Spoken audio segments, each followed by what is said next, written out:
Mahalin ninyo ang inyong kaaway. Narinig ninyo na sinabi noong una, mahalin mo ang iyong kaibigan at kapuutan mo ang iyong kaaway. Ngunit sinasabi ko sa inyo na mahalin ninyo ang inyong mga kaaway at ipanalangin ninyo ang mga umuusig sa inyo. Kung gagawin ninyo ito, magiging tunay na anak kayo ng inyong amang nasa langit.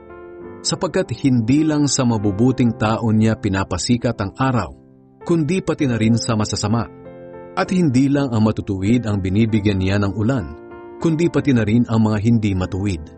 Kung ang mamahalin lang ninyo ay ang mga nagmamahal sa inyo, anong gantimpala ang matatanggap ninyo mula sa Diyos? Hindi ba't ginagawa rin iyan ng mga maniningil ng buwis na itinuturing na masasama?